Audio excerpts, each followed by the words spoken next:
Right, come on, you four-eyed fat-faced fool. Tell us what's going to be in the new podcast from the two mics. Well, plenty of buffoonery from you and lots of sense from me. What else? Look at the light!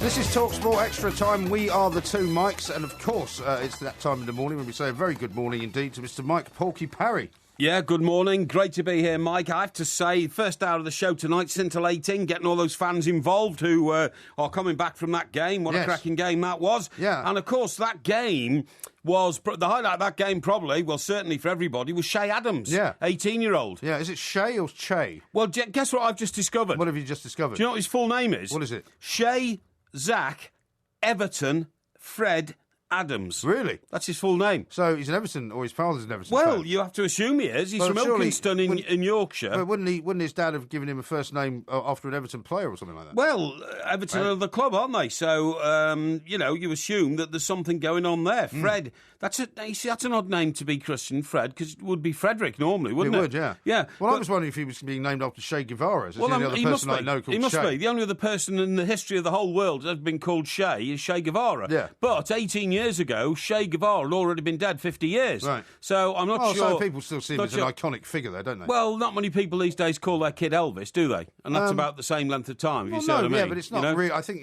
you might say Che Guevara means more to people than Elvis Presley. Oh, I doubt it very much. Elvis Presley means much more to people than Che Guevara ever did. Che Guevara... Well, if you are of a political persuasion, is what I'm saying. Oh, Che Guevara was nothing to do with politics. Che Guevara was all about the fact that somebody once took a picture of him wearing a beret when he had a beard. And that was translated into posters, which went on to teenagers' bedroom walls all over the world, particularly in America. In America, Che Guevara, an enemy of capitalism, was the biggest teenage hero in history. I thought you said he had nothing to do with politics. Until the Beatles came along. Well, no, but these kids didn't understand what politics was about. They thought Bolivia was some, sort of dreamlike country somewhere in South America.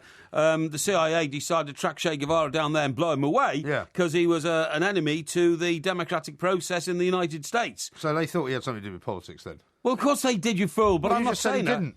No, I didn't. What I said was when people name their children after Che Guevara. I mean, look, have you ever heard anybody's kid who's been named after Fidel Castro? I'm sure there's loads in Cuba. No, rubbish. No. Well, you don't think anyone's called Fidel in Cuba? Everybody in Cuba hates Fidel Castro because he's a dictator, and he keeps all his political enemies locked up in jails and starves them and gives them food which is overdosed on salt, so they die quickly and all sorts of things. Is that right? That's the allegation. Yeah, I mean, I've never been in a jail in Cuba, so I'm not. So I'm not once sure. again, you're speaking off the top of your head. I'm only talking from my research as a historian. By the way, I must pick you up on something. Yeah. I heard you on the Sports Breakfast this morning after you were on the show last night. Yes. Very successful appearance once again with Mr. Brazil. Thank you. But I did hear you referring to Imre Can as Amir Khan. No, I didn't. So it sounded as though Diego Costa had actually stamped on Amir Khan. No. Would you like us to find the clip? No. A few people remarked on that in Twitter and other social network communications. It definitely sounded like Amir Khan. Well, it wasn't Amir Khan, it was Emre Can, wasn't it? I know exactly what I'm talking about. Emre Can. Emre Can, that's right. Yeah, nothing to do with Khan. No. I don't know what you're talking about. That's what you said. I have no idea what you're talking about, Mike. And as far as I'm concerned, a malicious attempt once again to sully my name. I think you're a bit envious of me sometimes because of the fact that I have at my fingertips I do not have an envious bone in my body. A grasp of many, many situations. Yes. I would say that my mind is veritably a lexicon of information, whereas yours, if you know what I'm saying, is just like a sealed vault of nothingness, okay? No, mine is constantly expanding. Mine is constantly expanding. You haven't even really got a brain in yours is closed off, you see, that's the problem. I think that is not the case at all. Anyway, look, I'm not over talking about Cuba. Cuba's got nothing to do with what you've been doing in your first hour on the show. As I say, you've got some fantastic callers in there. Shall I give you my take on cricket? Yes, please do. Because, of course, I went to the King's School Chester. I'll ever remind you of that. I've got some news for you on that as well. Yeah, well, that's good, yeah. But I was the captain of the third 11 at the King's School Chester. The third 11? Third 11, yeah. Well, last night you were making out like you were the best footballer that they'd ever seen. I was. You were the midfield dynamo. But footballers don't play cricket. Cricketers play cricket. Oh, you're talking about the cricket third 11? Yeah. Oh, sorry. Yeah. Come on, keep up. I said cricket at the King's School Chester. No, I was in the first 11 football team, obviously. But I was the captain of the third 11 cricket team. And what number were you? What number what? What number were you? The cricketers don't have numbers. Well, you have a number that you play. Oh, I was number 6 batsman. Number 6. Actually, so I was a bit further down the list than that. Probably. 7. Yeah, 7 or 8. So you were the captain, but you came in at number 8. Yeah, but were you a very good bowler then? No, I was a great slip fielder. I was the bravest slip fielder because I stood within inches of the batsman's bat. Did you get hit a few times? I did get hit a few times. That explains a lot. Yeah, but I didn't. I didn't shirk. No, of course you wouldn't. No. What was that? What's that position called on the cricket field where if the batsman takes the ball but turns to the right and tries to sweep it round him, it ends up in the fielder's face. That's where I used to field. Is that called gully? Well, you were the captain of the third 11. Well, you tell me. I've never played cricket. I'm not sure, actually. You're not sure? No, but even though you were the captain of the third 11. Yeah, exactly. Yeah. The team talks must have been interesting. Yeah, they were. You go and stand over there. What do you call that position when you turn around and sweep the ball back in? Don't be ridiculous. It was a long time ago. A long time ago. But to get down to the basics of your argument, right? The reason why privileged people play cricket and unprivileged don't is because ever since the Second World War, the government have been snatching school playing fields. Yeah, but see, I don't buy that argument at all. Yeah. And you can only play cricket on grass. No, it's rubbish. You can play football on shale. You've been to the West Indies, haven't you?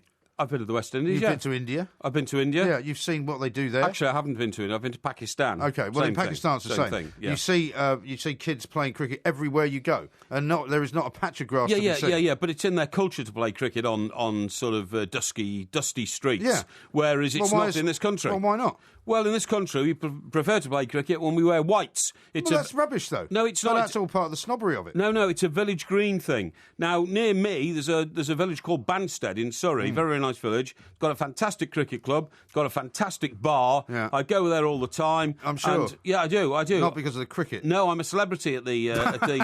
what are you laughing at? There's a picture of you as you go to the door. Well, not really, but I am a celebrity at Banstead Cricket Club. And you've been thrown out. No. Sure? No. You've been asked to leave.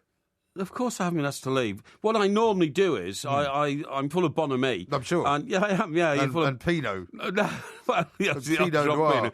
But what normally happens is the minute the game's finished, right, I stand out on the pavilion platform and I clap all the players in like this, well done, chaps, and all that. And then I, always shout the immortal word, champagne all round, and put it on my tab. Right. That's what I like to do. When was the last time you were at this cricket club? Oh, well, they're not playing cricket at the moment because it's winter. No, I know. So it would have been... Were you there in the summer? September, yeah. Really? August, September. Who did they play?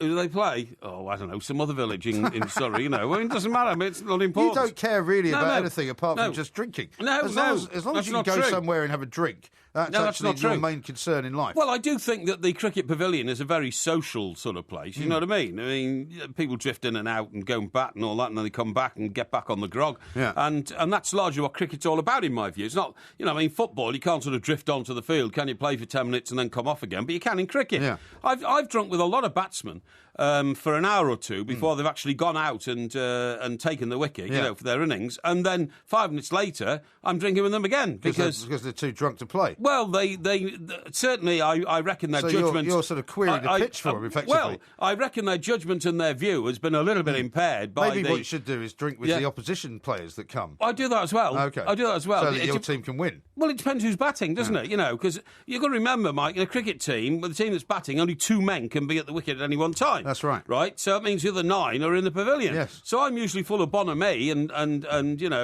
must be quite expensive if you're buying champagne for them. Well, I think it's something you should do, and I'm larging up on the sort of what's the word I'm looking for? I've no idea. The sense of welcome, sense of welcome. I'm not a member of this cricket club, by the way. I just go in there, yeah. And why do they even let you in? Well, because they like to see me. I can't imagine that. No. I mean, come on. I've been waiting for Talk Sport now for years. Well, I'll take you down there. We'd both be welcome, honestly. Really? And it is a great atmosphere, I have to say. And you can think about it late on a summer's Sunday night, at 7:30, and the last wicket's just gone, and then somebody lights a few candles or something like that, or whatever they call these things these days. And candles? No, they're like they give a glow to the terrace.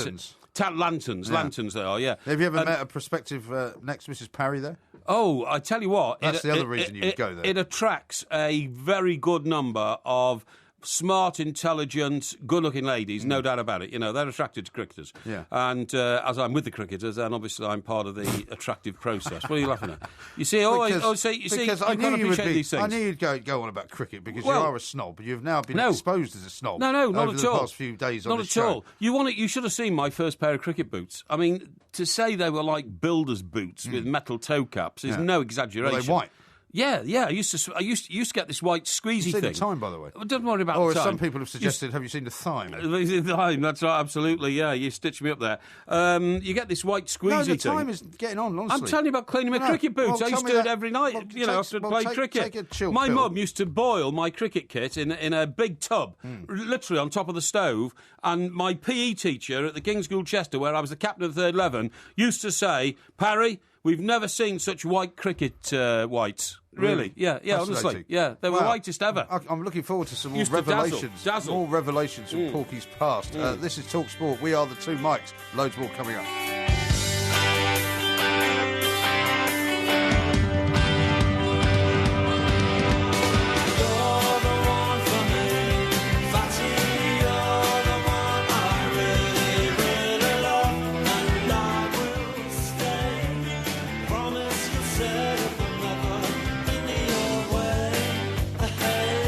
TV cameras showed him stamping on Amer Khan. I think you find it's clearly Amir Khan he stamped on. That was not Amir. That was Amer, right? Well, it's Imre. Imre, that's right. That's not Imre. Yeah. It was Imre. Let's have another listen to it. No, TV cameras showed him stamping on Amer Khan. That's definitely Amir Khan. Well, TV cameras showed him stamping. Depends on which pronunciation you take of the name. I mean, there's, it's honestly, we are splitting hairs here. You really are just waiting, aren't you? No, I'm not just day. waiting. I was about to go to sleep, but I thought I must listen to Mike. Try and pull me up on this, right? Because I always enjoy your pay-per-view on a Wednesday morning. You do, yeah, good. And I just thought I'd point that out to you, because I know you don't like to make many mistakes. I don't make mistakes. Now, listen, I've got to tell you of a huge success of this show, OK? Okay. And you can take some credit for this as well. OK. Now, this is from Martin Sweeney. This is a tweet, OK? And he says, here we go. He says... Right, to IRMG, that's obviously your handle on Twitter. That's right. The two mics and Mike Parry 8, that's mine. That's right. One of Porky's motivational techniques proved to be a work of genius, right? Oh, yeah. And then he goes on to tell me about this situation. Right, here we go. One 36-stone lad has lost an incredible amount of weight. Sometimes tough love is the best way to go about things, and for Jamie Brooks, getting forced into a corner turned his life around. We've all got that one chubby mate, and Jamie, a chef from Somerset, was just that to his group of friends. At his heaviest, he weighed 36 stone, but then his close friend Neil Williamson intervened. And at this point, Mike, I would say that's because you've been listening to this show, right? Yes, right. Thanks to some serious tough love, Jamie's life changed and he managed to drop a healthy 14 stone, 4 pounds. His mate Neil would send messages such as, "You fat," and the next word began with B. Yeah, we can't say that word, and ended with D, but yeah. we're going to say that, OK? And he sent him one of those every day for 6 weeks to remind him what he looked like, along with other motivational gems such as, "You will be dead by the time you're 40. Doesn't sound like much of a motivational gem, to be honest. The abusive messages helped Jamie lose an incredible amount of weight in next to no time. It might not be everyone's cup of tea, but it certainly worked for Jamie. And the chap who sent me all this information is an avid TalkSport listener, whose name I've just given you. His name is... what did I say? I can't remember what you said. Was it Martin Weiss? It was Martin. Sorry, Martin Sweeney. Yeah. And he says, clearly, Porky's motivational techniques proved to be a work of genius in this case. So there we've got the credit for it, OK? Well, that's very good. I'm very pleased to hear it. I hope he stays well for a long time. Now, a couple of people are suggesting that Che may have been named after some cricketers, actually. Che Adams of Sheffield United says, Tim, may be named after cricketers Fred Truman, Devon Malcolm and Everton Weekes. Rather than actually after Everton Football Club. That is a very good preposition, isn't it? It's not really a preposition. No, preposition is a... Proposition. It's a proposition. No, it's a premise. A proposition or a premise. That's on which to base Certainly it. not a preposition. I would say that's much more likely, because there was... Everton who, sorry? Everton Weekes. Everton Weekes, that's right, yeah. Fred Truman. And Shay who? Devon Malcolm. Devon Malcolm. I'm not sure where Devon fits in because apparently his name is Shay Zach Everton Fred. That's right. I've just told you that. Yeah, I know that. Yeah, I'm just repeating it in case you've forgotten. Yeah. So there's no connection to Zach, is there?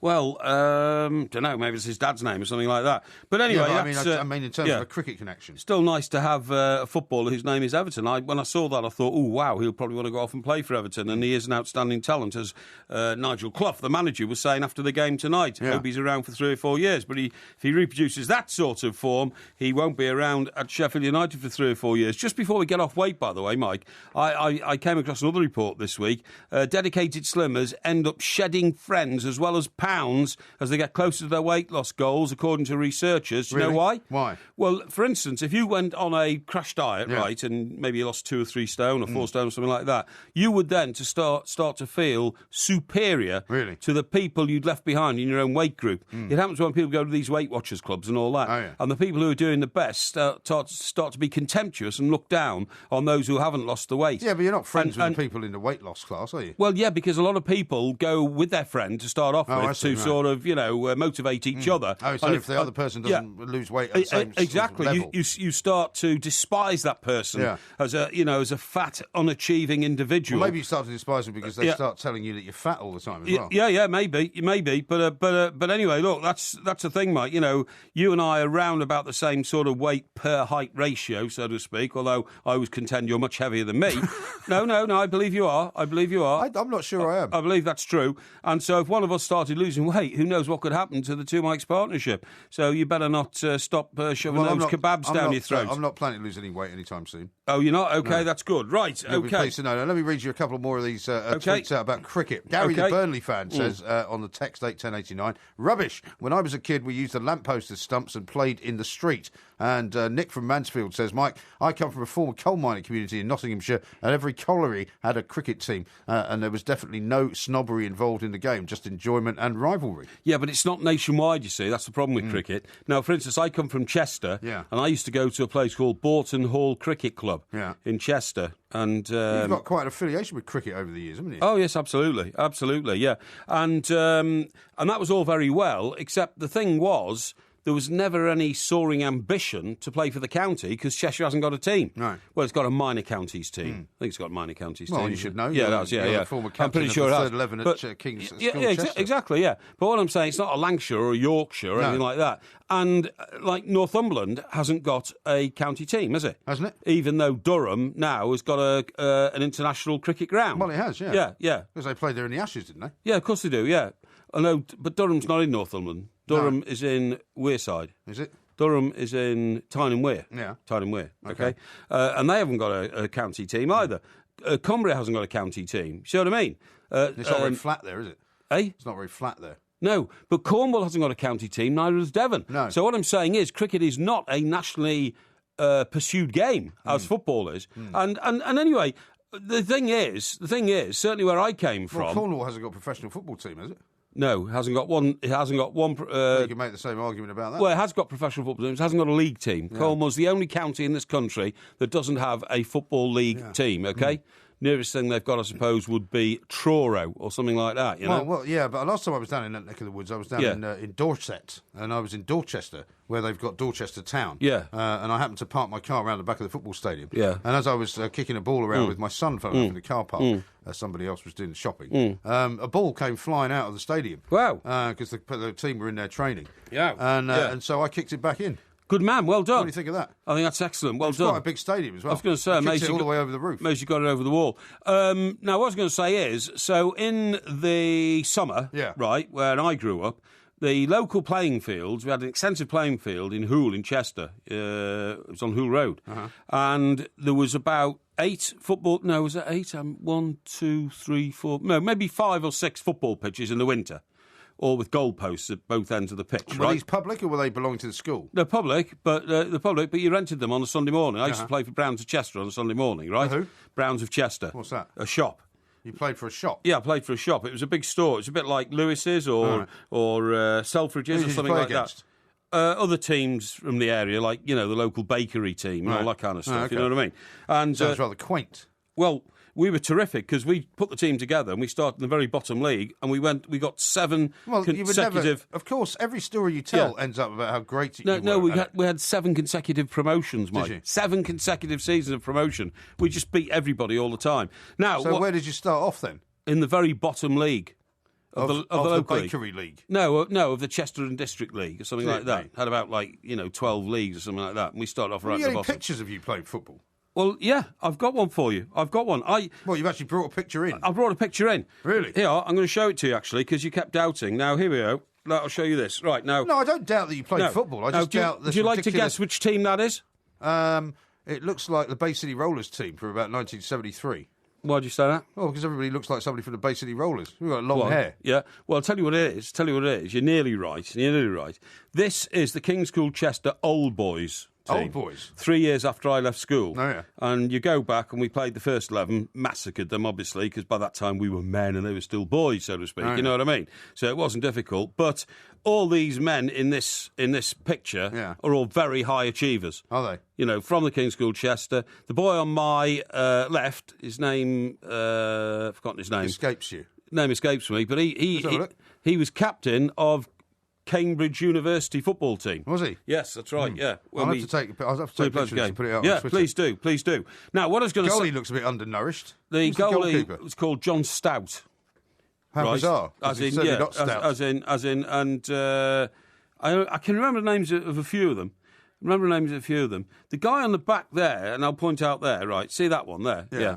Now, he was a very nice chap. I can't remember his name, but he went on... Do you remember a quiz show in those days called Ask the Family? Yeah, I remember Ask the Jeffrey Family. Robinson. Robert Robinson, that's right, yeah. Robert Robinson. And it was always a mum and dad and 2 children, usually a boy and a girl. So they went on. Yeah, it was very much a nuclear family kind of show. Yeah, that's right. It was. So he and his sister and his mum and dad went on this, but it was recorded months in advance. You see what I mean? So when the secret crept out that he was on it, we wanted to know whether he'd won or not, right. And he wouldn't tell us. So we all held him down and beat him up until he told us the answer. You see what I mean? How nice! Because you won't believe it. Even in those days, at the age of sort of 16 or whatever, when it was. There were a load of guys in school who were interested in betting. They used to go and visit backstreet bookies in Chester, because in those days the bookkeeping business was nothing like as liberal as it is today. Yeah. I mean, it was very regulated, highly regulated. So did he win? I can't remember now, to be honest, because I didn't bet on it or anything like that, and I certainly didn't beat him up. You know, I wasn't that sort of thing. No. But save the time, by the way. Yeah, I know. Yeah, but it was awfully funny. Say, I know. No, I'm sure it was. Yeah, I'll have to hold that thought for a moment. I'm going to take a picture of that and send it out, because maybe somebody might be able to identify either themselves or somebody that they know. Good idea. Who's in this football team of yours? That's right. Which, of course, was one of the greatest football teams of all time. Yeah, I think People liken it to the Brazil team of 1970. Yes. 08717 223344. We are the Two Mics. There will be a podcast coming out very, very shortly, and there's loads more coming up, including Porky Vision. Crazy, but that's how it goes. Millions of people living as ho-ho-hos. Yeah, but maybe... This is TalkSport Extra Time. I'm Mike Graham. He is Mike Parry. We are together, the Two Mics, of course. Something I found out, by the way, about the King's School Chester. Oh, yes. Because I was sent a private message by somebody who's a fan, but also in our business as well. Right. I don't want to give his name away because he hasn't given me permission for that. Okay. But he told me that Barry Horn, the former Everton player, is now coach of the King's School football team. He has been for a while. Has he? Yeah, he's been associated with the King's School for, I think, about a decade now. Yeah. He was a sports teacher there, I think, and obviously, being an international footballer himself, played for Everton and we should get him on and see whether he can track teams down the records of your amazing skills and performance while you're there. Yeah, maybe. Because, I mean, who knows? He may even use you as an example when he's teaching the other kids about how to be a fantastic footballer. Well, it was before his time, obviously, because I'm a little bit older than Barry. But he would have access to the records, he was this man who's captain of Wales. Yeah. I mean, an outstanding footballer, top professional. But he would have access to all the records, wouldn't he? Well, I suppose so, yeah. I would imagine so. Yeah, you might be able to dig them out for us. Yeah. Also, a couple of people have written in on the County Durham subject. Right. Billy says, County Durham isn't in Tyne and Wear, it's in County Durham. The city of Durham is on the River Wear, though. Oh, that's right, yeah, that's what I meant. Which is how the confusion arrived. Yes, that's what I meant to say. Geordie Jeff says, Mr. Parry, Durham and Tyne and Wear are two separate counties. By the way, here in Wallsend, a town you know very well, I do. we have not had one flake of snow tonight, so where is it all? Yeah, where is it all? I've no idea. They've had a lot in Scotland, you know. They have had a lot in Scotland. I've seen Stirling, they've had a lot as well. I've seen cars in ditches and all sorts of things. Yeah. Wallsend, by the way, was the first place I ever lived when I was a reporter on the Evening Chronicle in Newcastle. And there's a pub at the end of my street. I lived in Northumberland Street in a flat, a little flat that was on top of a little terraced house, you know what I mean? Amazing community of people who worked at Swan Hunters, the shipyard just round the corner. Yeah. Used to see the ships at the end of the street looming into the sky and all that kind of stuff. Yeah, that's right. Fantastic. Yeah. And there was a pub at the end of the road called the Northumberland Arms on Northumberland Street. Yeah. Had this wonderful jukebox, and the only record that ever played properly, because all the rest were bent, was Come Up and Meet Me, Make Me Smile. Come up and see me. Come and see me, make me smile. Yeah. That was Cockney Rebel. Cockney Rebel, Steve right, Harley. Yeah, absolutely. Yeah. Very interesting. Now, we've sent out this picture of you in the old boys team of the King's School Chester. All right, now hang on. You did obtain permission from the person who owns the copyright to this, did you? Well, I didn't know. Who owns the copyright? Me. You don't own the copyright. I do. The person who took the picture owns the copyright. Well, that could be true, but I'm not sure about that. Okay, all right. And what have you put in the caption here? Well, I've just said, can anybody spot Porky in this picture? And everybody can spot you. Yeah, can they? Because they can see that you're the Porky guy next to the guy holding the football. Billy says, is he the ugly one? And Def says, it looks like the porno version of Escape to Victory. That's not very nice, is it? I can tell you that within this picture, right, the lad in the middle holding the ball, I know his name was Rob Scott. And he became a dentist. He went to Liverpool to do dentistry. And one of the chaps in the back, on the back row, was a Cambridge economist. I know that much. But I can't remember, you know... Sniper number 7 says, I spotted Hugh Jackman, bottom left. He's a little bit like Hugh Jackman. Hugh Jackman, bottom... Oh, yeah. I don't know who that is. But there was one lad there, right, and he wasn't a great academic. You know, he had other talents. That would be you, wouldn't it? No, that's just me. And he went off and auditioned to be a singer in a band, and nobody ever heard from him after that. He just gave up academica, you know what I mean, after having a wonderful career. Academic is not for everyone, is it? A wonderful career, a wonderful academic life at the King's School Chester. Yeah. Anyway, there you go. Anyway, that's enough about the King's School Yes, Chester. of course it is. I'm getting sick to death of your story about the King's School people, Chester. I don't want to hear any more about it. People are taking the mickey now and keep saying, oh, Mike, perhaps you tell us tonight about the time you spent at the King's School Chester. We haven't heard very much about it. and the fact that only 1/3 of your heart works. Yeah. Can we tell us some more about that? Yeah, because you don't mention that very often either. I think they're all taking the mickey. Why don't you tell us instead what you've discovered about dognapping? Right, now listen, mate, I want to talk to you about this. This is very important, right? All right? I come across this report which says that dognapping, that's kidnapping of dogs, is becoming a national epidemic. I mean, literally, right? Now, I've got some facts and figures, but I haven't got them with me at the moment. But the point is... you haven't got them with you? Well, I mean, they're on a computer somewhere, but I'll get them. But the point is, it is now become a national epidemic, and several police forces, including yours in Kent, are setting up I don't live in Kent. Oh, I thought you did. No, I live in Sussex. Oh, OK. Well, in Kent, then, apparently, they're setting up... it's not far away, mind you. Yeah, special units to... Because I suppose the rural counties are where dogs mostly get kidnapped because they're big open spaces, you know what I mean? And these guys drive around in these vans, literally, with cages already made in the back. They come across a little helpless dog and they've got it, and they flog the dog the same day. Yeah. And Labradors are particularly vulnerable. Now what are you doing? What are you doing, Mike, to protect your dog? You've got to be very careful where you buy a Labrador from. I mean, when we first decided we want to get a Labrador, and when we searched around a few, people advertising local newspapers, advertise on various internet websites and stuff, and you go and see them, and you can tell that the Labrador isn't really being looked after very well. That the puppies aren't being looked after terribly well. So fortunately, thanks to the man behind the glass there, we found a very, very reputable dealer and breeder, and we bought the dog from there. And bizarrely, yesterday was his birthday, first birthday. Your dog's first birthday? Yeah. And what's the dog's name? I don't give the dog's name out. Okay, well, I want to say congratulations. Because, one of the reasons I don't give the dog's name out, you're asking me what precautions I take, is I don't want people shouting his name. No, who that's don't true. know him. I totally agree with you. Because if they shout his name, then they'll know, he'll come running to them. Excellent protection. So that's the first thing. But congratulations to MG's dog. I like Labradors. They're smashing. Do you know he's going to have a reunion with all his other brothers and sisters? Yeah, how many brothers and sisters do dogs have? He's got 12. And are dogs allowed to be brought up in the same household as a brother or sister? Well, they can be, yeah. And what happens? Do they play with each other? Well, what? Do they play with each other? Yeah, of course. You know what I mean? Well, it'd be interesting wrestle with each other and all that sort of stuff. Since we took him home, he hasn't seen any of them, of course. So it'll be almost a year. About a year minus about 6 weeks. This is one of the cruelest things, about social services after the war. When kids, lost their parents for various reasons. We are, but you talked about brothers and sisters there, right? They used to separate brothers and sisters. Isn't that a cruel, terrible thing to do? Yeah. When the sibling is the only relation you've got in the world because you're orphan, your parents have been killed in the war or something like that, That must be a shocking thing, because I've got two sisters I'm very close to. I know you're very close to your sister. And if we'd have been parted when we were kids, it would have broken my heart, that. I'd have spent the rest of my life trying to find them. Well, you do hear stories like that, you do, where people finally get reunited when they're in their 60s. Yeah, but, it's shocking. But I'm very, very aware of it, because, my dog is a very beautiful-looking dog. I'm sure it is. People remark on it. It's not like everybody says that. Now, listen, Mike, this is a serious question. You're going to think I'm bonkers again, but have you thought about getting a chip put into the dog's head? Yeah, the dog is already microchipped anyway. Right, where's the microchip? The microchip is not in its head, but the microchip is easily findable. That's what I mean.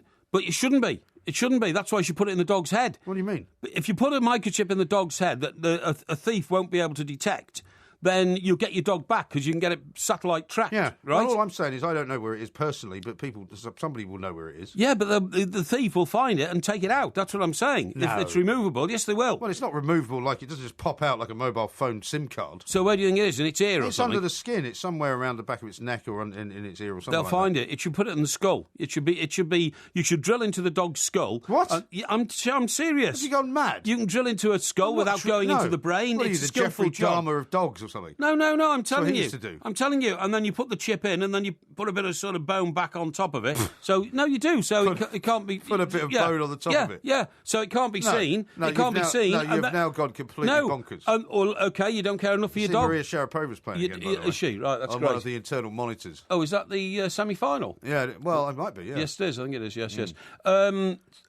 Listen, I'm not going to drill into the. She's been wearing this crimson dress all the way through this tournament. Must be a lucky dress, mustn't it? Maybe, yeah. Well, you see, I don't think you care for your dog enough. I don't think you're thinking hard enough about what would you do if you lost your dog. To start off with, it would break the hearts of your two children. It certainly would. It would break their hearts. It'd break my heart. So why don't you do something a bit more efficient? Like drilling into its head? Yes. That's ridiculous. It's not ridiculous. No. It is a common practice. I'll tell you what I'll do. I will go to the vet and I will have a conversation with the vet, and I will also have a conversation with the woman who sold us the dog. Right. And I'll say, what other precautions should we do other than having the dog microchipped, which it already has been? This is absolutely true. And what I'm saying is, I'm pretty sure neither one of those people will say, drill a big hole in the dog's head and put the chip in there. I'm telling you they will. You ask them about it. Please, can we plant a permanent chip in the dog's skull? And it's easily done. Believe me, it's a common practice. Really? It's not a problem at all. It can easily be done. I don't think so. And then, by the way, I think we should do that to criminals as well. I think we should put chips in criminals' heads, and instead of going... At what level of criminality would this begin? Well, anybody who's out on release and has a bracelet, instead of a bracelet on their ankle, they should have a chip in their head. Lots of people are in that position. Yeah, they should have a chip put in their head. Regardless of how serious the crime is. Yes, they should have a chip put in their head because it doesn't physically hurt them or anything like that. And then all we do is drill into their heads as well. Yes, that doesn't hurt them. No, it doesn't. Sure? I'm certain. How do you think we do brain surgery and release fluid from people's damaged brains and all that kind of stuff? Do you think that hurts? Well, it doesn't if you have an anaesthetic, does it? And what I'm saying is that would release literally tens of thousands of people from the amazingly labour-intensive process of tracking felons in our society. And let's face it... Why would it? You'd still have to track them. No, you wouldn't, because the satellite would track it for you. I see. It would all be on a computer in front of your screen. Who's going to track the satellite? Well, some guy sits in front of a screen, but he can track 10,000 people at once on a computer. 10,000? Yeah, whereas at the moment, one social worker has to monitor about 3 felons with bracelets around their ankles who, who are running around all over the place and might not necessarily be behaving themselves. The show started off quite sensibly. I think you've now got off the scale. No, Charlie has made a call into the show. I can see he's actually a vet. Excellent. Let's hear what he has to say. Charlie, very good morning to you. Good evening, chaps. How are you guys? Hi, Charlie. Very well, thank you. What do you make of this idea of drilling into my dog's head? Well, I'm a vet, and I'll tell you what, it's extremely dangerous to be drilling into any skull, no matter what animal it is. Yeah. The repercussions are literally death. Oh, well, no, you wouldn't drill through the skull, Charlie. That's not what I'm saying. What I'm saying is that in order to make sure your dog is absolutely kidnap-proof, you need to put a chip inside the dog's body which is untraceable. But these thieves who take these dogs, they know exactly how to trace the chip at the moment, don't they? Well, no, because only the vet will know where they put it because they'll have a record of it. Yeah, and the only way to find out is with an X-ray. Yeah. So unless your dog thieves have got an X-ray, it can't be done. I thought they won't find a chip anyway. Well, no, because it could be generally they are in the back of the neck, exactly. Sometimes the legs, exactly. But you won't know where exactly, so you just be cutting randomly on the dog. Oh, not there. We'll try another 2 inches to the left. No, I don't think so. 2 inches to the left. So you'll now disagree with a vet? Well, what I'm saying is you could get a common or garden metal detector, run it over the dog. Sorry. Why is everybody laughing? Sorry. I think you should be on some sort of register, Mike. I'm sure. What do you mean on a register? I think we might want to put a chip in his head, I think. Hang on. Is the chip made of metal or is it not? It's made of metal, isn't it? Well, no, it's just like a chip in your credit card or something. Yeah, well, that's made of metal. It's got metal in it, and I'm telling you. No, it's not steel. No, I didn't say it was steel, but it's got metal. It's got metal components. It's got metal content, perhaps. It's amalgam, yeah, but it would be detected by a metal detector. They'd soon find it. Believe me. Charlie, I think you've done enough. Thank you so much for putting us straight on that one. So Charlie the vet says your idea is completely and utterly idiotic, stupid, and possibly could cause death. I think. Apart from that, it's brilliant. We are the two Mikes. Absolute disgrace.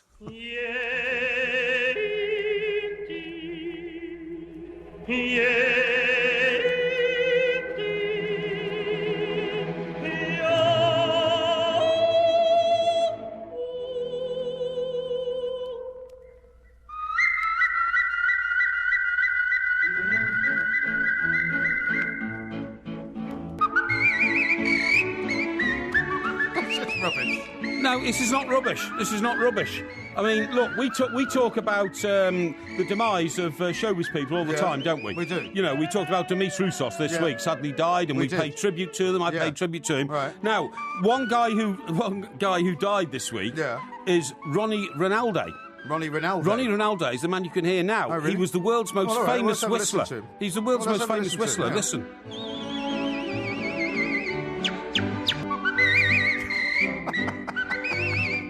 Isn't that brilliant? Isn't that beautiful? It's whistling. Yeah, but it's whistling. But I mean, he was a genius at it, right? You won't. This guy used to imitate. When did this guy do all this? In the 20s. He was 90 when he died, just last week. Right. Now, what I'm saying is, Mike, what he was doing there was imitating bird songs. He was a genius. I mean, he was literally officially recognised as a man who could replicate bird sounds. Yeah. Well, I'm sure it's very impressive. And if you think that, it's not for me though. And if you think it was just a sort of sidebar issue in showbiz.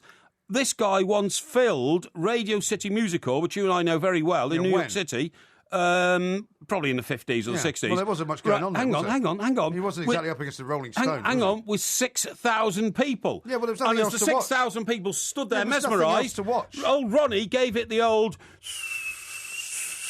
Is that your impression of whistling? I can't whistle very well. Hang on, I'll try. Can't whistle at all. Yeah.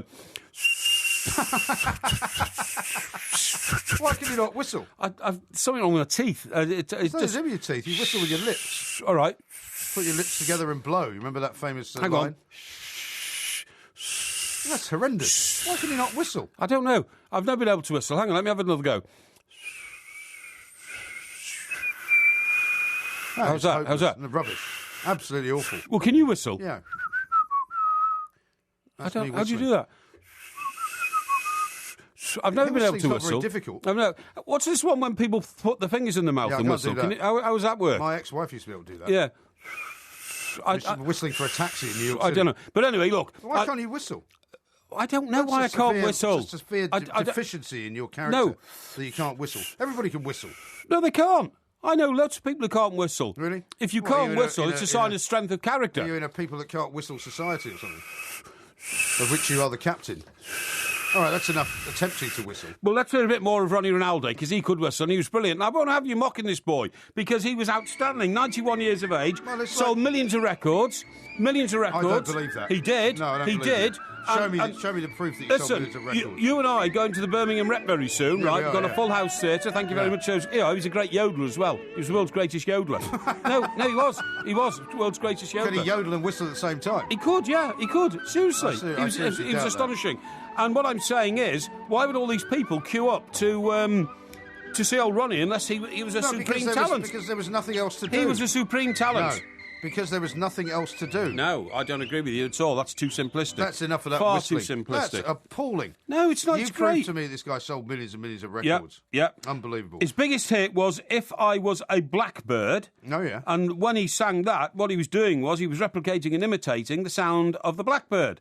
And I mean, How extraordinary. Paul McCartney wrote a song about a blackbird. Singing blackbird. Oh, that's bluebird. No. Bluebird. Oh, blackbird sing in the dead of night. That's right.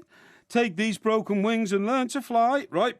It was early 50s when he was at his height. I'm just reading his biography here, okay? And that, If I Was a Blackbird, here, you won't believe this, it was in the top 20 in the early 50s for a total of 6 months. Now, who else was in the top 20 then? Well, loads of people. Well, like who? He had his own radio and TV shows. And it was 1949, actually, when 6,000 fans packed into Radio City Music Hall in New York. They just finished the war, hadn't they? Hang on, every night for 10 weeks. 6,000 people every night for 10 weeks to hear him whistle and yodel. He was also a favourite of that great man, Prince Philip. Really? After an appearance at the Royal Command performance. How about that? Well, I'm not impressed at all. I think that's incredible. I'm not impressed at all. I think that's all incredible. Well, you may think it's incredible, but that just only shows because you can't whistle that you think anyone that can whistle is absolutely some kind of genius. I wonder why I can't whistle. It's a great. It's a very big failing in your capabilities. Why is it a failing? Why have you got to be able to whistle? Well, it's not you should be able to, but it's just it's unnatural that you can't whistle. Whistlers get on my blinking nerves. Maybe we could get some people to give you tips as to how to whistle. Yeah, I would appreciate that. I've never been able to whistle. Don't whistlers get on your nerves? I don't particularly like people that whistle. If people are working around you and they start whistling... Yeah, exactly. It's a bit like people that hum, isn't it? Yeah, but, people who whistle try to make out, I'm the cheery chap, I'm the whistling postman or something like that. Yeah. I mean, don't mind postman whistling, because posties do a great job. It's a hard job. They get up early and they walk miles. Why should they get special dispensation for whistling? Well, because I feel that they need to... What about window cleaners that whistle? They should be allowed to boost their own morale, the postman. I've got great respect for postmen. I stand by what I said months ago, that, if Paul Gascoigne wants a job to bring his sense of self-worth back, he should get a job as a postman. It's great to keep you fit and all that kind of stuff. But no, what I mean is, the sort of whistler I'm talking about is, if you go into a shop, like your newsagents or something like that, and you're just looking for a paper, then some other chap comes in and he starts whistling. I can't stand whistlers. They try to affect this cheery, look what a happy chappy I am and what a character I am, I'm whistling and all that kind of stuff. I sometimes ask whistlers to shut up because they're so irritating. Yeah, I do. You are such the soul of Christianity. No, I do. Imagine if you're on a bus and somebody starts whistling. I've had that happen to me before. I've turned around and said, look, you shut up, please. Some bus drivers used to whistle. Really? Yeah. The whistling bus driver? I heard about him. Now, let me read you a few more tweets that I've got here. Mick says this, according to that picture of you. He's the guy next to the one with the ball. The team looked like pop stars, the Wurzels. And Mark says, has anybody drilled into Mike Parry's skull? And if so, did they find anything? Well, you see, that's a loaded question. Of course I've got a brain. And here's one from Urban Spaceman who says, shame such a posh school couldn't afford a uniform football kit and had to rely on Oxfam for sponsors. Don't get that. Well, he says you look a bit scruffy. No, what I was going to say, by the way, about the summer was, when they took all the goalposts down at the local playing fields, they put up cricket pitches, but all we did was take along our jackets, put them down and play football still on the cricket pitches. Didn't that cut them all up? Well, yes, I suppose it did, really. But, I mean, what I'm saying is that, cricket is not a national culture, much as you think it is. Large areas of this country really don't recognise the culture of cricket. They play football through the summer. I don't think it's particularly a national sport as such. I just think that it's unfortunate that those who do play it tend to be more successful if they come from private schools, which I think is wrong. But, Mike, in the end, that's because you need a huge piece of grass to play cricket. That's not true. And you only need a terrace back alley to play football. Tell that to the people who play in the West Indies, the people who play in India, but and it's the people who play in different. Pakistan. No, it's not any different at all. Now, coming up in the next hour, we've got Porky Vision, of course, so I hope you've been watching lots of TV. Oh, of course. So that you can tell us what's coming up. Yeah. And I'm going to tell you about the latest problem I've got in the country seat, which is moles in the garden. Moles? There's loads and loads of moles in the garden. And I am a mole and I live in a hole. Who made that record? I've no idea. I am a mole and I live in a hole. Well, I'm sure John will find it. I'm sure you'll tell us when he I dies. am a mole and I live in a hole. I'm sure the trouble with moles is they wreck your lawn, but you never see them, do you? Yeah, that's the problem. They can't see you either, by coincidence. No, they're not blind, moles. Well, they haven't got any eyes, have they? Oh, they have. They've just got specialised, haven't they? Specialised? Yeah. What do you mean? Well, they only work in the dark, I think. Yeah. If you see what I mean. Yeah. They've got like a special eyelid, haven't they, which protects them from light and all this kind of stuff. I thought their eyes didn't work at all, really. No. They do everything with their front paws. No, I think you'll find that's wrong. I think they do. Right, there's one here from Steve. He says, as you guys have just been talking about New York City, I'm going there soon. Where's the best place to stay, please, while visiting? You should know the answer to that one, Mike. Well, it depends on how much money you've got, really. Yeah, exactly. And there's one here from Sean who says... Is that the end of the conversation? It is the end of the conversation. Weren't you going to sort of... why don't you could tell him to stay at the Essex House, where you used to try and lure young women. When you got freebies there? I didn't get freebies. I did stay at the Essex House on a couple of occasions. I took a suite there. Yeah. And, yes, you're right. I did invite a few young ladies of my persuasion back there, and they were quite impressed. Yeah, suitably impressed. Particularly as I had a balcony. Did any of them stay? Yes. Really? Particularly had a balcony. For more than an hour? Oh, yes. Really? Yes, much more than an hour. Particularly had a balcony which overlooked Central Park South, that would be, wouldn't it? Yeah. It would have been. Yeah, absolutely. There's one here from Sean. Hi, fellas. Porky's not exactly Roger Whittaker, is he? With the whistling. I'm gonna leave old Durham town. Yeah, he did, yeah. Which is not entirely weird. Which other songs had whistlers in them? Certainly Roger Whittaker. Was that I'm Gonna Leave Old Durham Town he whistled in, or one of them? I don't know.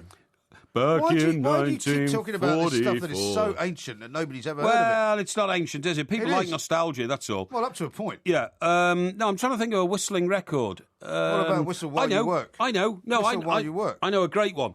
Rod Stewart, Georgie Boy.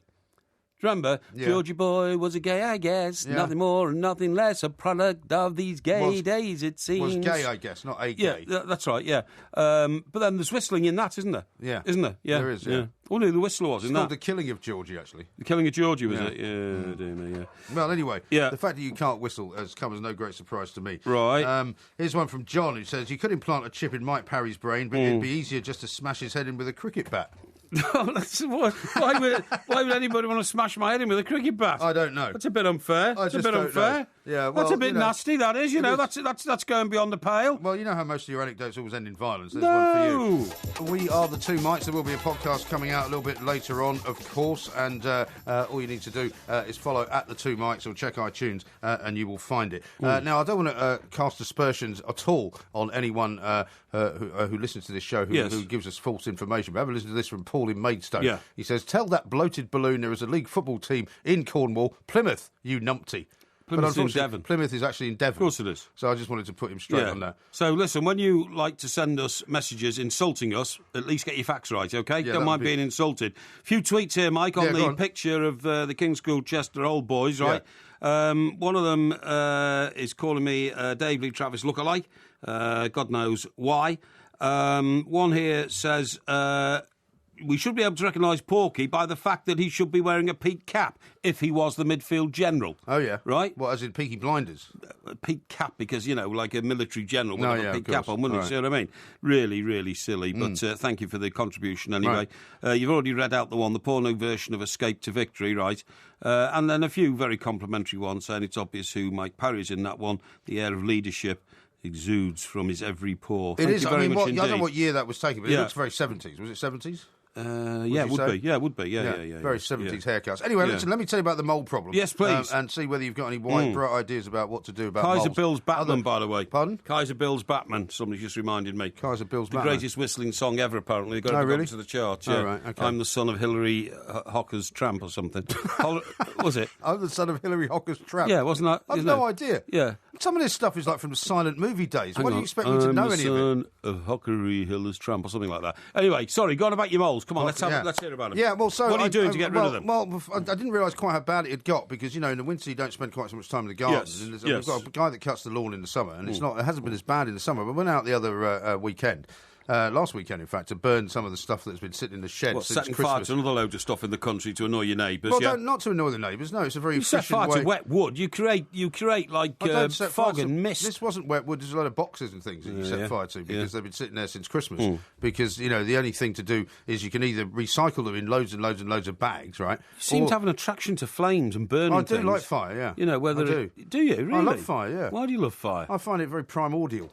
Good God. What's wrong with having a fire? I think you've not got a fireplace in any of your homes. No, I haven't. No, I think there's nothing nicer than sitting around a fire, watching it crackle. I would say that's flames. Yeah, I would agree with that. I think that's wonderful. But I think you need an awful lot of maintenance in a house to keep a fireplace going. And also, I think you need a chimney. Your love of fire is also related to the fact that you like flame-grilled burgers. Is it not? I like barbecued food. Yeah, exactly. That's what I'm saying. You say it's all the primeval instinct and all that. I think it's great. It's all there. And I haven't had a decent fire out in the garden. But anyway, I walked out to where I keep the incinerator where I burn everything. And literally the ground was kind of, giving way beneath me because these moles have made such a sort of network of tunnels, I think, now under the garden. Could have disappeared into an abyss. Into one of those great big sinkholes. Yeah. But the problem is that, the mother of my children doesn't like the idea of killing animals, right? So how would you kill moles? Well, gas them? Gas them, I think, yeah. And how do you gas them? Because if there's loads of holes, you put the gas in one hole, it comes out the other. Well, yeah, but I think it gases generally through the network of tunnels. I'm not sure. Well, I'd get on with it, mate, because if they're destroying your lawn. Well, the problem, what I'm worried about is once the summer comes, there's going to be more earth than there is grass. Yeah, exactly. And also, maybe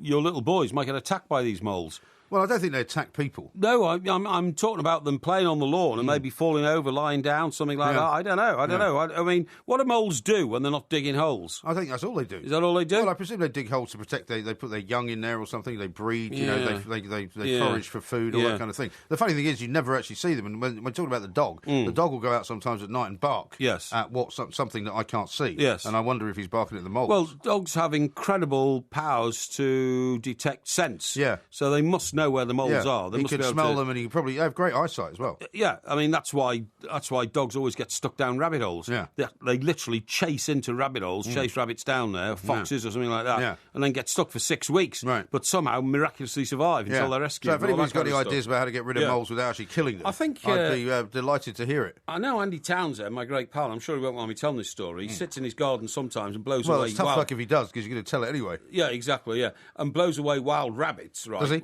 Well, he's got a bit of a sort of amateur vegetable patch, with lettuces and all that kind of stuff in it. What do you call that? It's like small holding, you know what I mean? Something like that. Yeah, carrots and that sort of thing, And rabbits go after carrots, don't they? It's a vegetable garden, really, isn't it? A vegetable garden, yeah. And you wouldn't call it an allotment if it's on your own property, would you? No. People are giving up allotments all over the place. Yeah, you told me that story. Because, do you know what? In fact, you said you were going to get one. I was going to try and get one. What happened to that idea? Well, it's all about, I get a shed big enough to put on the plot of land that I'm being given. No. But, it's all underway. It's all underway. Once the nice weather comes, you can start getting involved in those kind of projects. It's underway. But what I'm... You can be the Charlie Dimmock of the stockbroker belt Surrey.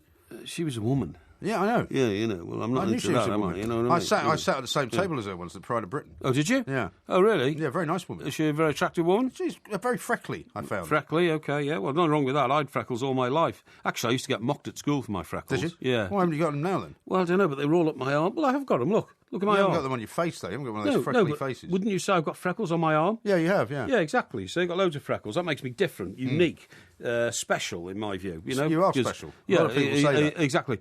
Now, I just wonder if the mole problem is related to precipitation, because they like wet ground. Yeah, they do, yeah. Moles it does wet rain. ground. It has been raining a lot. Has been raining a lot, absolutely right. That's causing problems to properties all over the place. I'm just worried the ground's going to start giving way and subsiding. Well, it could do. Where do they come from in the first place? Moles? Yeah. Underground, I know, but I mean, to get onto your property, were they there when you moved in? Well, I mean, because it's a very rural setting. Yeah. I know you haven't seen it, but it's a very rural setting. Yeah. So I presume they're all around. It was the same as the rats. I mean, the rats are all on a farm. They're not like city rats, Don't talk to me about rats. Listen, I want to talk to you about away from the country to the urban, an urban phenomenon. Have you heard of this thing that's going on now, and it's happening, across the Atlantic and everywhere? Is it? And it's called man-slamming. No. Now, do you know what man-slamming is? No idea. You won't believe this. I know, I couldn't find out. there's a woman who got sick of being buffeted in commuter pedestrian traffic by men who simply won't move out the way. Is this in New York? It started here, I think. Where did it start? In New York. In New York City. Yeah, because the pavements can be very busy there. Yeah, exactly, yeah. Well, busy anywhere. They're certainly busy in London, aren't they, around Victoria Station and all that. Anyway, she decided that the men were so rude that they will never get out. Women get out of the way for you, but men won't get out of the way. Yeah. So what I'm saying is, a chap comes out of the subway, right, and he's going, he's going directly across Wall Street or something like that. Yeah. He goes in a linear line and refuses to stop and let I suppose people every line's linear, really, isn't it? Yeah, or walk around people, or well, he goes in a line of velocity. You know what velocity means? It means speed, doesn't it? In a specific direction. Yeah. Speed is how fast it's going. Velocity is speed in a specific direction. Okay. I learned that from my physics class. Yeah, I remember you telling me this before. Yeah, exactly. It's a very pedantic way of But describing it. anyway, look. So, and she What's said... terminal velocity then? Velocity. What's terminal velocity? The maximum speed in a particular direction. So the terminal velocity of a sixpenny piece that you drop off the Empire State Building is 181 miles an hour. Is it? Yeah. Are you sure about that? Certain, and it can't go any faster, you see what I mean? So this idea that it could cut you in half is rubbish. Does it not go at 10 metres per second or something like that? Well, it might do, but it reaches a terminal velocity, OK? Does it? I've just told you about it. Right. How many times do you want me to tell you? Well, I might need to check it. Well, check it. I don't mind. I don't mind if you want to check. You seem to want to check everything I ever tell you. Anyway, well, I do. So just get on with it. What you tell me is wrong. Rubbish. Anyway, look. What happens is, so this woman who instantly happens to be a union activist in New York, so she works for a trade union, obviously. Decided that this was like vindictive and. Well, I must admit, there's nothing worse than people who bump into you on the street. I tell you, right. So irritating. So she started a move, and it went on a website, which has now apparently become viral around the world, to women: do not flinch, do not move out the way, and it's now called man-slamming. So a man coming towards you, right? So you actually bump into them deliberately?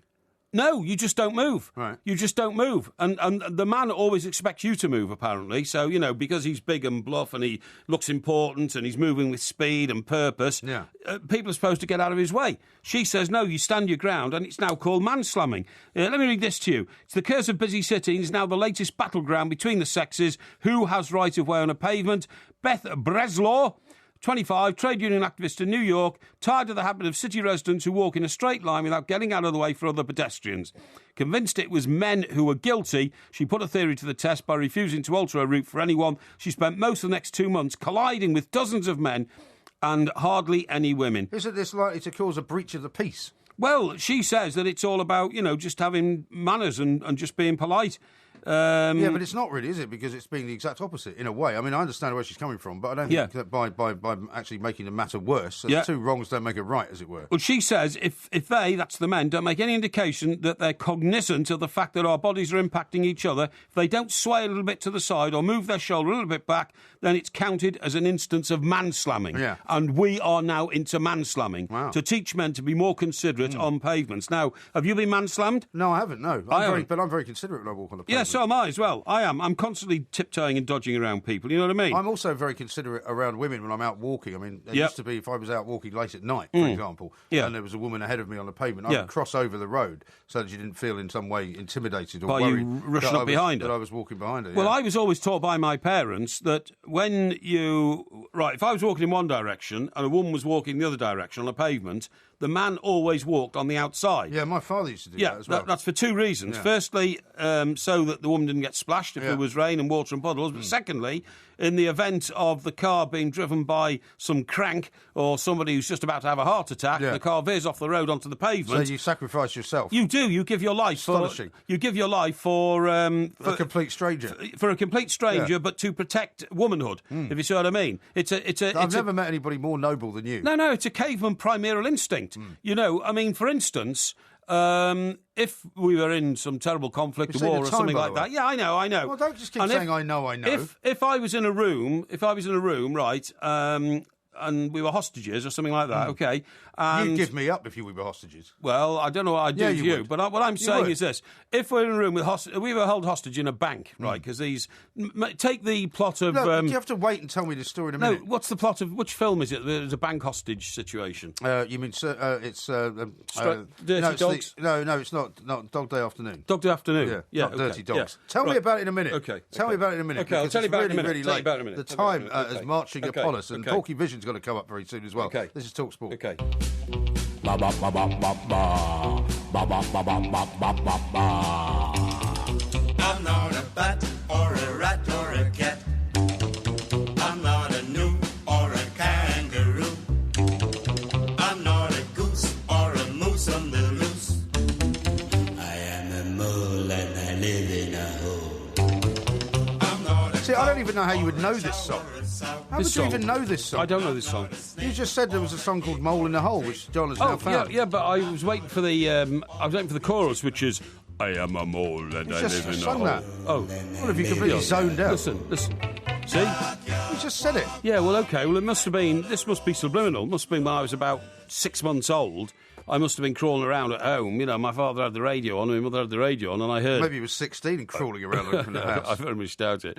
I am a mole and I live in a hole. You know, that's all I remember from years ago. Now, listen, Peter in Liverpool has texted me, not because I've corrected it at all. Right. He says, Mike Parry, nothing can fall to Earth at 181 miles per hour velocity because constant velocity of anything falling to Earth is 120 miles an hour, which is 2 miles per minute. I knew that. Well, you said it was 181 miles an hour. I meant 181 kilometres per hour. I'm sorry, okay. which is the kilometric conversion. Okay. And Derek in Pencoed in South Wales says, if you want to get rid of the moles in the garden, put a microphone in the ground and play a tape recording of Porky attempting at singing. That's Although I'd have to point out to Derek in Pencoed, the music doesn't come out of a microphone, it comes out of a speaker. So that's another one they've got wrong. Yeah, okay. And here's one from Ian who says, the world's most famous whistler is the artist Whistler. Oh, he's called Whistler, is he? Well, you know about Whistler's mother, right? What? Whistler's Mother, one of the most famous paintings in the world. No, I don't. You've never heard of Whistler's Mother? No, who painted it? Whistler. And guess what it's a painting of? Right, okay. Guess what it's a painting of? Somebody whistling? No, it's his mother. Oh, I see. I'm Whistler's sorry. Mother. Oh, so Whistler's a name. I thought Whistler was... Whistler is the name of the artist. Okay. The painting's name is Whistler's Mother. Right. Wonder where and the subject of the painting is Whistler's mother. I see, yeah. So it's nothing to do with whistling. It's got nothing to do with whistling. His name is Whistler. Where do you think... It's like Turner. He doesn't just turn things. It just happens to be his name. So... Oh, I see. So John Constable wasn't a policeman then? No, he wasn't. No. Are you sure? Funnily enough. You idiot. Now, yeah, go on. Correction from behind the glass. Right. Felix Baumgartner, do you remember him? No. He was the guy that jumped off the big thing in space. Remember the big space platform? Yeah. Apparently his top speed was 843.6 miles an hour. Yes, I know, but it wasn't from the top of the Empire State Building. No, it wasn't. Exactly. That's what I mean. He came through thinner air because once you get out of the Earth's atmosphere... This is correcting this is correcting what we got from one of our listeners, though. The air is very, very thin, right? So is that why he was going faster? Of course he was going faster. He was going through thin air, wasn't he? Yeah. You go through thicker air, you go slower, don't you? Any idiot knows that. Oh, gracious me, I don't know. Incredible. Where do you think the Canadian ski resort got its name from, then? Which one? Whistler. Whistler? Yeah. I've no idea. Right, see, so you don't know everything, I thought you were going to well, of course I don't know everything. No, I don't know, but you're going on about whistle this, whistle that, whistle all the rest, you know, I don't know. I you know... Whistle Dixie. Hang on, it wasn't a Whistling Dixie. Whistling, what's it called? No, go and whistle Dixie. Oh, go whistle Dixie, that's right, yeah. Go and whistle. Yeah, well, look, all that is largely irrelevant to me. Largely irrelevant because I can't whistle, and I don't know why I can't whistle. Why don't you learn? You can't learn if you can't do it. It's like saying, why don't you learn how to... let me see. Walk on a tightrope. No, juggle. Walk on a tightrope, juggle or something like that. You could learn how to juggle. Actually, I'm quite good at juggling tennis balls, I have to say. Oh, yeah? But, hey, by the way, you know what we haven't figured out yet? What? And it's only tomorrow night we have to do it. What we're going to quiz you on this week. Because I asked you on Monday, yes, and you haven't yet given me a specific Well, answer. I don't think I should have to actually pick the subject, but if you want me to try and help you out... Somebody suggested this week on Twitter I should give you a quiz on journalism, since you seem to make out that you're the godfather of it. I don't mind that at all. Should we have a quiz on journalism? If you want that, that's fine, yeah. No problem at all. Quiz on no problem at all. That'd be good. All right. Providing that there's no trick questions and you don't gerrymander it, that'd be absolutely fine. There are never any trick questions. OK, fine. Now then, your kids come home from school with their school reports and all that, right? Yes. Do you check their spelling? Who's spelling? Your kids' spelling on a daily basis? Yeah, they'd have spelling tests on a daily basis. Right. Now, is that proper pure English?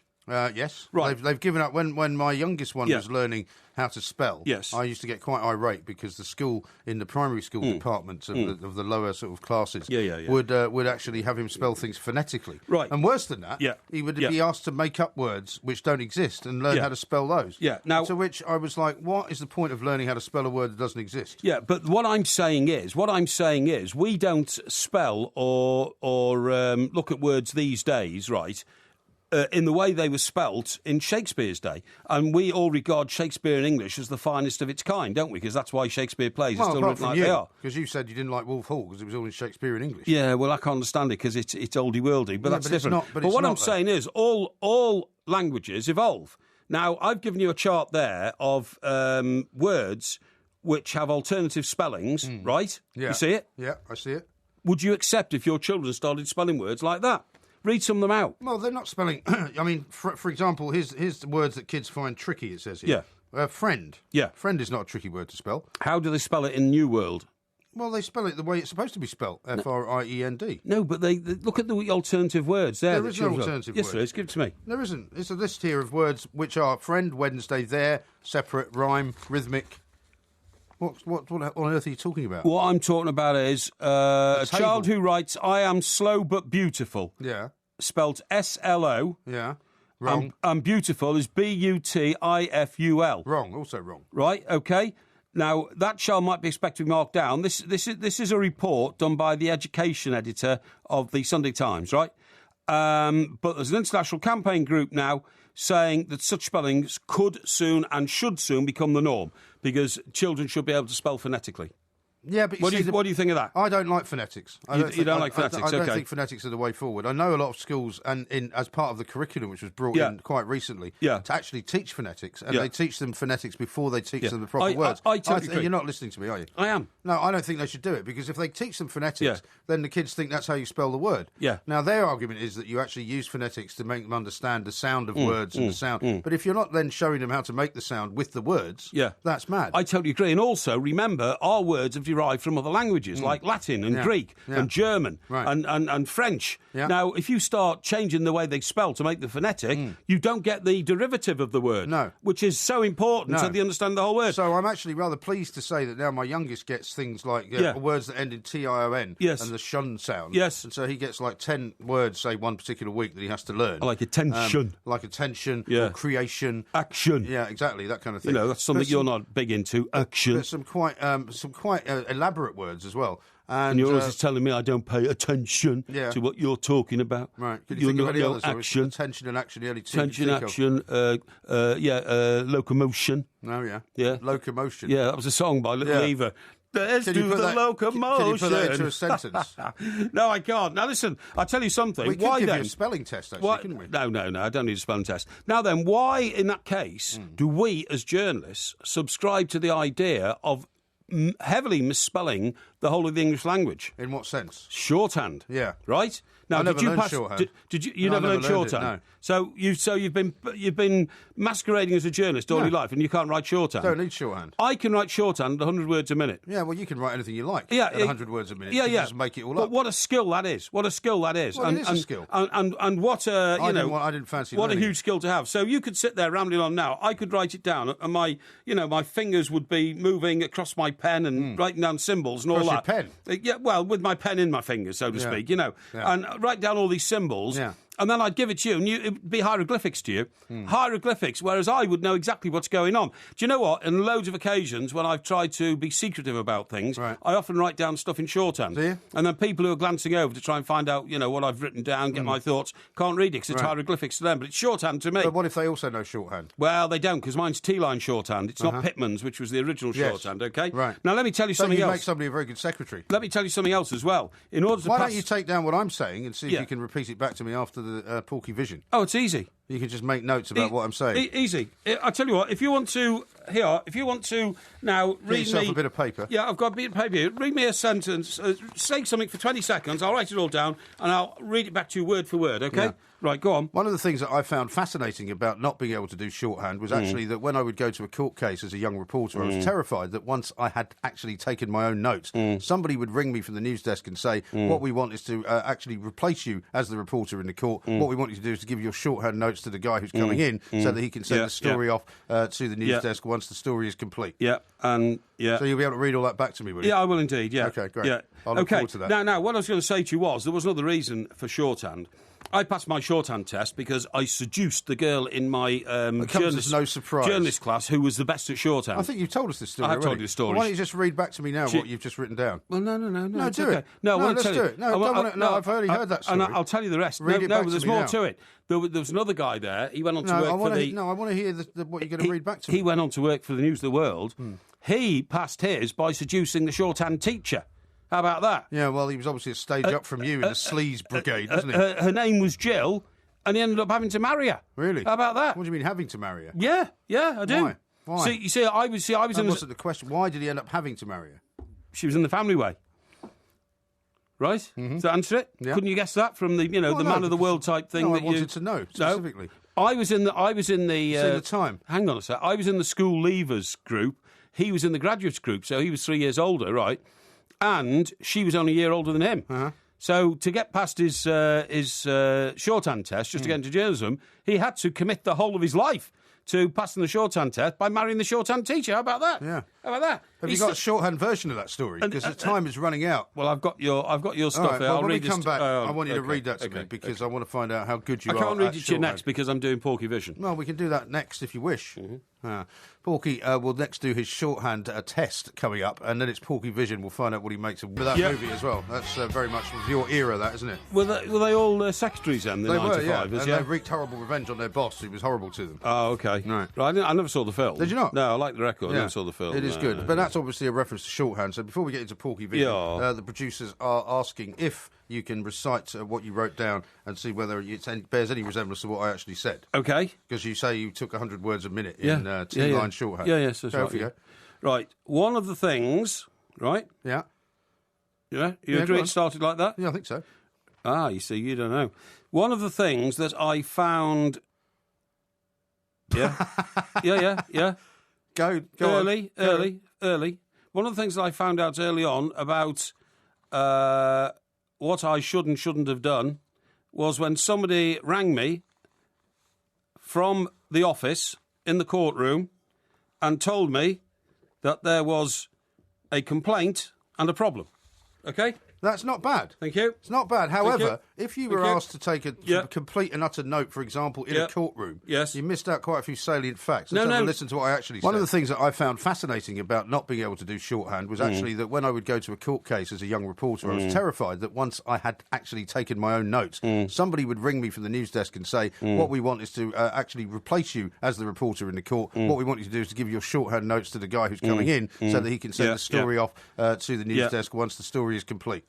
There you are. It's all there. You summed it all up. It's all there. You see, what you've just done is shown me precisely what your journalistic expertise is. No, your journalistic expertise is in summing up what I actually said. Absolutely. However, if you were supposed to be taking a shorthand note of what somebody really did say, you would have missed a load of stuff out. But I would have wasted everybody's time by replicating the words in the sentences that are completely unnecessary. That's what you don't understand, you see, Mike. I do, you don't. Well, summarising what somebody says is not what shorthand is for. Well, shorthand I'm sorry. I mean, if you were a stenographer in a court, for example, which used to all be done by hand, yes, right? Yes. Then you'd be missing out half the evidence. No, I'm ahead of the game. Yeah, interesting. I'm 2 fences around Aintree ahead of the rest. Now we know why the Nureyev story came out the way it did. Yeah. Now, however, it is time for Porky Vision.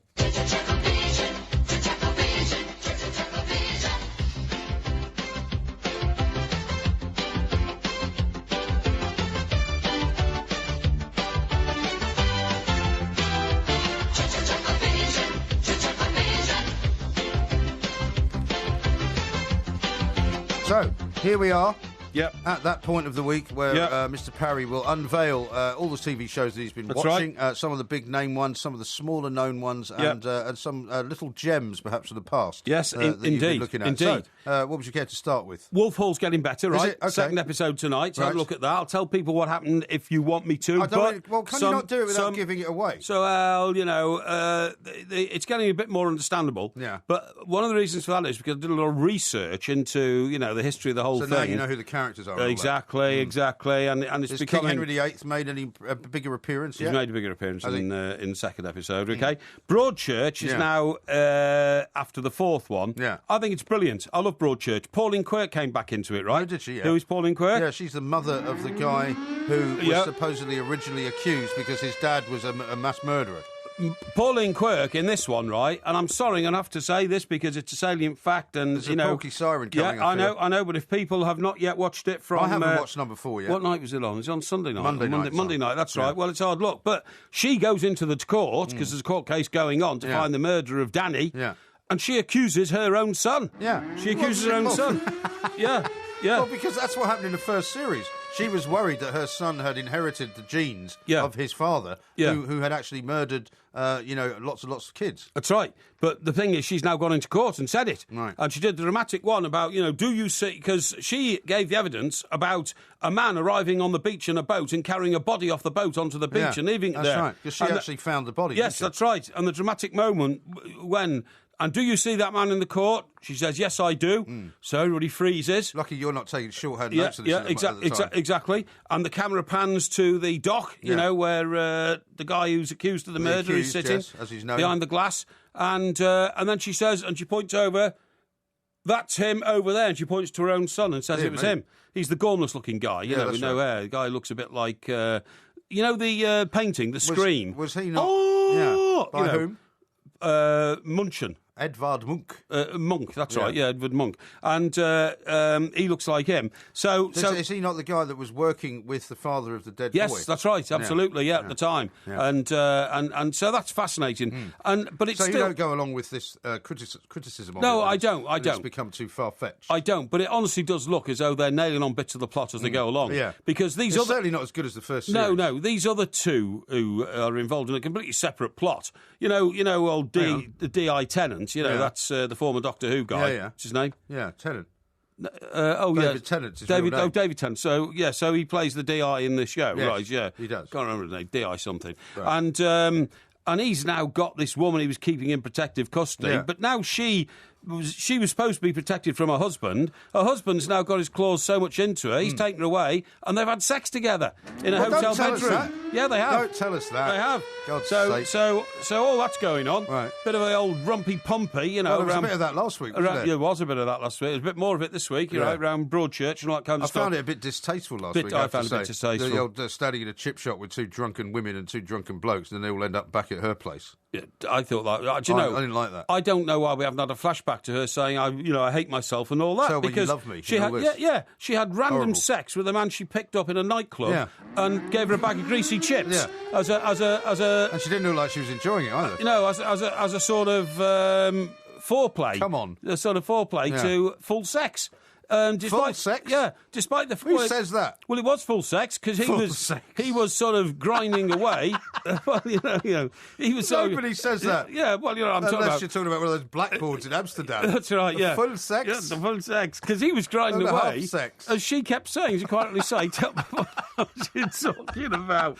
What are you on about, man? Perhaps we should move on. You know what I'm saying? I do. It was missionary position sex. It was, yeah. So you could see her face over his shoulder, and she said, tell me you love me, which I thought was rather odd. I know, considering she only met him half an hour earlier. Anyway, all that's going on. Now then, the big one of the week for me was Mr. Selfridge, OK? Oh, yeah. Is that back? That's back on Sunday night. That passed me by, He's got married, Harry Gordon Selfridge, right? And, he's... I think it's a great show, but it's only a great show. Well, it is a great show anyway. I do all like Jeremy Piven, the guy who does it. Jeremy who? Piven. Jeremy Piven. No, he's Piven. He's the very, very, what you call him, demure, sort of pistachioed, American guy who came to London and set up Miss Selfridge. Yeah. But I tell you what's great about it, Miss Mike. Selfridge. Eh? Set up Selfridges, didn't he? Selfridges. Miss Selfridge. Yeah, Selfridges. So I said Mr. Selfridge. Selfridges, yeah.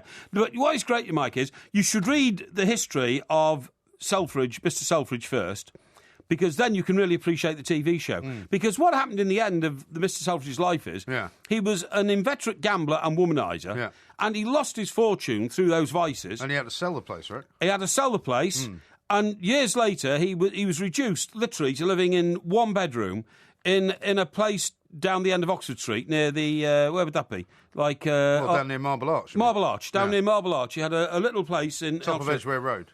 Top of Edgware Road, absolutely right. And on Sunday mornings, he'd, put what decent clothes he had left on, get his walking stick out, walk along Oxford Street and pass Selfridge's, which had a huge brass plaque which said Selfridge's, which he'd founded some 40 years earlier, but which now he wasn't even allowed to cross the threshold of, because... Banned from his own store. Banned from his own store, not only because he no longer owned it, and he'd had to sell it and people had taken it over and outbid him and all that kind of stuff, but because... he wasn't welcome there for the obvious reasons that people inside might get hopelessly confused at having to serve a man called Mr. Selfridge who founded the store, which is now owned by other people. Right. So as long as you know that, then you can appreciate the show itself. Maybe that's how you'll end up. No, I won't end up like that. No, I'm not going to come to a sorry end. Time, by the way. Yeah, I'm not coming to a sorry end. You'll come to a sorry end.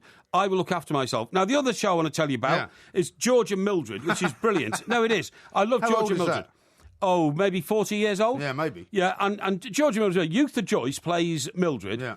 Did you know that after she died, sadly after she died, she was discovered to be a chronic alcoholic. Really? Who drank a bottle of brandy a day and hid it in her dressing room, poor thing. And old George was played... People must have known, surely. Well, apparently not. I mean, nobody knew that J.R. Ewing was a chronic alcoholic who drank a bottle of whiskey a day. Larry Hagman. Yeah. But anyway, point of my story is... What is the point of your story? Point of your story it's not a story, it's a TV review. She played a wife who was exasperated by the weakness and the uselessness of her husband, who was constantly flirting with other men in the hope men? With other men, in the hope that... And by the way, George was played by some guy called George Brian. George was constantly flirting with other men. Are you sure you got this right? No, Eutha Joyce. Oh, Mildred. Mildred was flirting with other men. Now, George was played by some guy called Brian. I don't know what his surname was.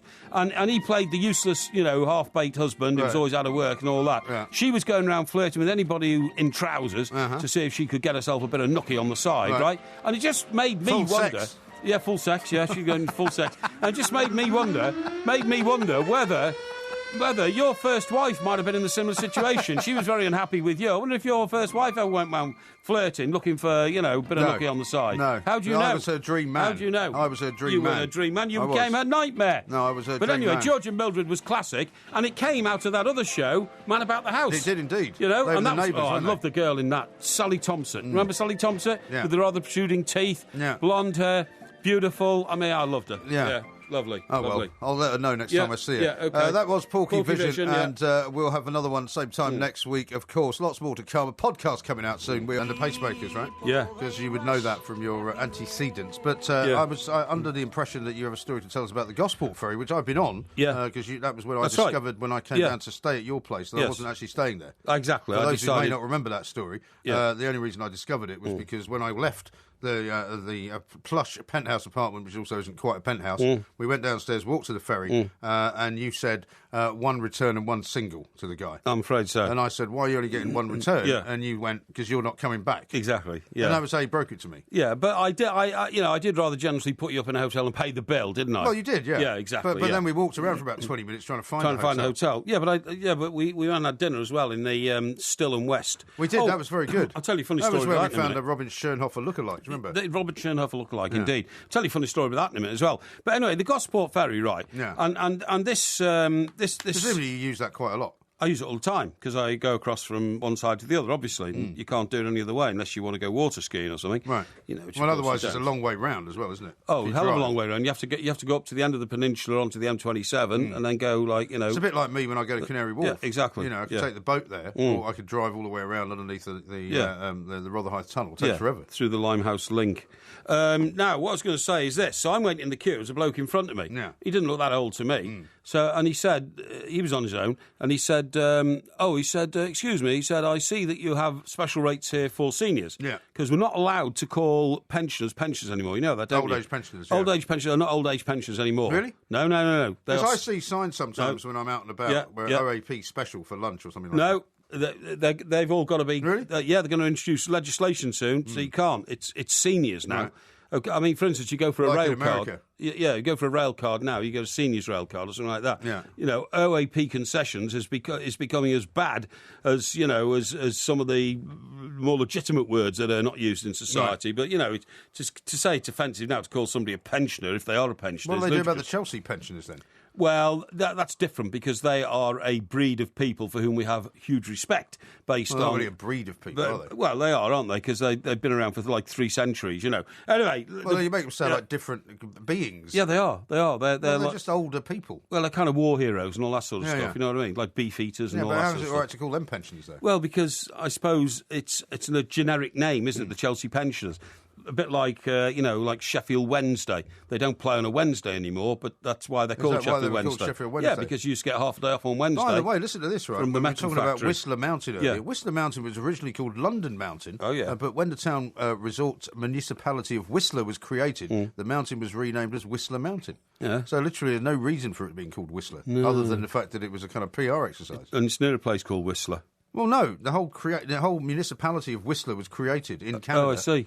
And so the mountain was renamed Whistler Mountain. I wonder why they called it Whistler, though. Don't know. It must have been Mr. Whistler, maybe drew up the Maybe, fans. yeah. Anyway, getting back to this. So this chap just said to the guy behind the glass, he said, I see you do concessions for seniors. Yeah. He said, could you tell me, please, at what age you become a senior? Because I've just had a birthday recently. Yeah. So the bloke behind the glass, I could hear him quite distinctly, because there's holes in the glass, to communicate with the public. Said, I'm sorry, sir, I can't tell you that. It would be worth more than my job. Eh? So this fellow started laughing and looked at me, and I started laughing, So the guy said... What, because it's a secret? No, so the guy said, no, he said, seriously, I just want to know, please. He said, because I don't know if I'm a senior or not, unless you tell me Right. what age... It's normally 65, isn't it? Well, hang on. What age you become a senior? Yeah. So this chap said... So the guy behind the glass said, I'm sorry, I am not allowed to tell you that. It is forbidden by my employers, who are the ferry people. The Portsmouth Transport Authority, to tell you the age definition of a senior. You have to tell me your age, and then I'll tell you whether we regard you as a senior or not. Really? Yeah. That's ridiculous. So this fellow said, well, I don't particularly want to tell you my age. Right. I just want to know at what age... And the guy wouldn't concede. Could he not have given him his driving licence or something that would have his date of birth Yeah, but why have to go through all that? So anyway, eventually the guy said, all right. He says, I'll tell you. He says, this month, January, I was 60. Yeah. He said, in that case, sir, I can issue you a senior ticket. So it begins at 60 now instead of 65? Presumably, I don't know. Well, see, that's weird as well. Yeah. Because it used to be 60 for women and 65 for men. Has it now become 60 for men and women? Is that the thing? So it's not discriminatory? I suppose so, yeah. I don't know. I know, for instance, because... so if anybody goes up to this window and says, can I have a senior ticket, first they're going to ask you how old you are. This would seem. Apparently they don't. They do it all on trust. Apparently they don't. They're not allowed to ask you how old you are. You say, I want a senior ticket. Right. Now, if they say, I don't believe... Well, if they judge you not to be old enough. For example, if I went there and said I want a senior ticket, clearly I don't look like a person who's over 60. Neither do I. So they would probably say, you can't have one. How old are you? Yeah, exactly, yeah. How bizarre. Yeah, or could you produce evidence of your age or something like that? Anyway, the point is, eventually... How much money did he save, this guy? £1. No, seriously, it's £3.10 for a normal... Actually, I don't know what a return is because I never got one. No, exactly. It's £3.10 for a return. And he was charged £2.10. Yeah. So, it's a £1 difference and all that kind of stuff. But the point I was going to make is, I think you're right about this, I think in London, you can apply for a senior, like well, my Oyster dad, card. when he became a senior, or as he would have called it, an old age pensioner, he travelled for free. Yeah, I think that's the case in London. He got very excited. Being a Scotsman, he was delighted. I bet he was. Like, I can now travel pretty much up and down the country for nothing. Yeah, on all sorts of buses and all sorts of things. Trains as well, yeah. Oh, that's brilliant. But maybe not on the Portsmouth ferry. I doubt it very much indeed. But anyway... He started travelling more because he knew that he could do it for nothing. Well, I mean, you see, that says a lot about your father. He does, doesn't it? Really, yeah. Anyway, this brings me back to another point, which is this. If you then explore where ageism has taken us in this country, you find the most ridiculous things. Employers are now not allowed to ask somebody applying for a job their age. You don't even have to put it on your application form. Well, you don't have to put it on your CV anymore. Well, this is the point about CVs, Mike. This is what I found out through my detailed research. You said you've never written a CV. I've never written a CV. Right. And if anybody sends me a CV applying for a job when, I was in charge of an organisation, I used to throw it in the bin. I only ever respect somebody who's trying to kick my door down. Yeah, you've said that before. You know what I mean? But you think you might miss one or two applicants who might be worthwhile? No, unless they're headbutting the door and trying to get through and want to talk to me and cheating their way to the top like you, and burning the telephone wires, maybe and having that a kind bit of of full sex with your secretary to get access to you, something like that. And unless they've got some initiative. Do you know what? I went for an interview once, right, for a job on a newspaper, and I was told to meet the news editor at a bus stop in something like Wimslow, right, which is outside Manchester. Yeah. And I thought, how weird is this? You know, the guy was a nutter. It was Stanley Blenkinsop. Why does he want to meet you at a bus stop? Well, because he's mad. He's dead now, actually, but he was mad. And what happened was, I went to this bus stop, and I didn't know whether to get on a bus or not. Buses kept coming and going. But I noticed some nutter had arrived on a bike. And was parked opposite and was staring at me. And the initiative test was to find out who this nutter was. It turned out to be Stanley Blenkinsop, who'd never driven in his life because he was sort of half blind and all this. But this was his initiative test. You'll have to find me, spot me. So you were supposed to then go and approach him with Exactly, yeah, absolutely mad. But anyway, point of the story is, the CVs now, you don't even have to put your name on, but... You have to put your name on? Sorry, you have to put your age on. You put your name on, not your age. Mysterious, you put your name on. But what people now do is they completely make up their antecedents because employers who are not allowed to know the age of the person employing for the job can work out how old you are when they see, 10 GCE levels. That ages you enormously, and it means that you've done it in this era or that era or something like that. Yeah. So now you don't even have to put any information on your CV. That's ridiculous, because you can accuse the potential employer of ageism by reacting to the fact that you've got your GCSEs in the 80s or something like that. It's mad. The whole world has gone completely mad. Has gone completely mad. I had a very strange thing happen to me once when I was working at the Mirror, and I tried to employ this guy who was supposedly, he was recommended by a couple of people, but he never worked in national newspapers. I was going to give him a job to be like my deputy in Wales or something like that. Okay. And we went through all the process, had a couple of drinks with him, had lunch with him, seemed all right. He wasn't really my kind of guy. Yeah. But I thought, well, we'll give him a go and see how he gets on. And he rang me a week before he was due to start to say he was terribly sorry that he couldn't take the job, but he'd been told by his doctor that he was suffering from a terminal disease and he wouldn't be able to fulfil the obligations of working. And I said, and I was really upset for him. I said, "Look, I'm really sorry." He was a young guy. Disease? He was only like 40. Yeah. Well, he didn't really say, and I thought I didn't want to press him. He was on the phone. And I said, "Well, that's awful news." I said, "That's when you say terminal, I mean, there's nothing that anybody can do." He said, "No, I've pretty much been told I've only got 3 months to live." Golly, that's terrible. And I just was, and I said, "Well, I'm really sorry." And I sent him a letter. I sent his wife a letter, and it was very, very nice to him. Was he having a joke or something? Well, a month later, he pops up in the Press Gazette as the new editor of the Oxford Mail. Oh. Isn't that the strangest thing to do? I mean, we're very odd people in journalism sometimes. I mean, this guy didn't have to say that. He could have said, "Look, I'm terribly sorry, I've had a better offer, I'm sorry to let you down, blah, blah, blah, whatever." He told me he had a terminal illness, this guy. Yeah. I find that almost psychopathic behaviour. There was a guy who worked here, right, who... Here? Under a previous management, who was so frightened of telling the bosses that he wanted to leave because he was joining 5 Live, which is our rival, the BBC. You're not going to give his name away, I'm not going to give his name away. No, he made up this ridiculous story about decamping to a villa in the south of France because he'd been commissioned to write a TV and stage play. Oh, yeah.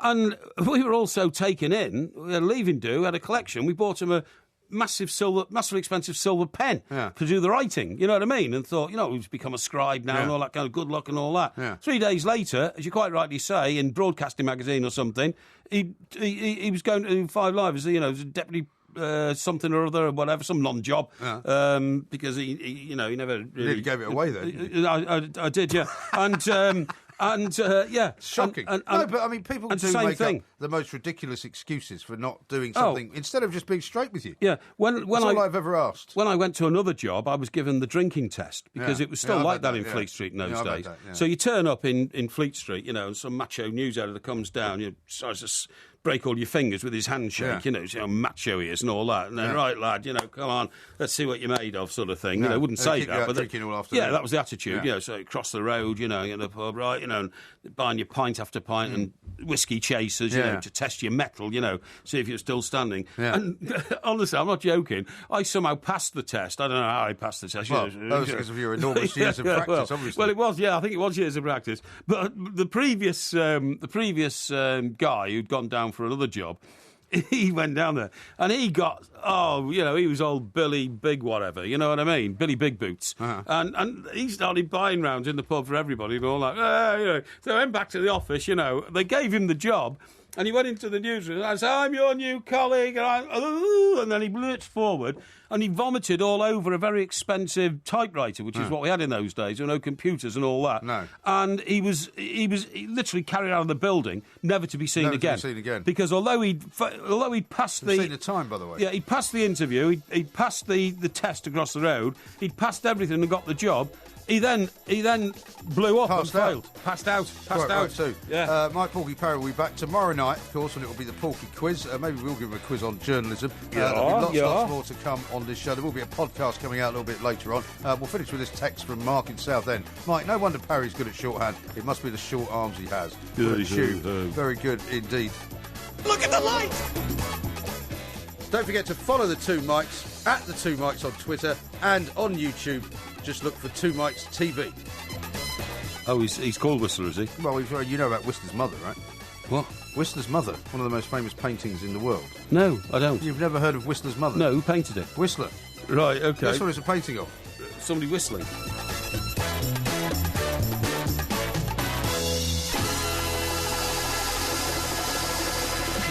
Champagne all round and put it on my tab.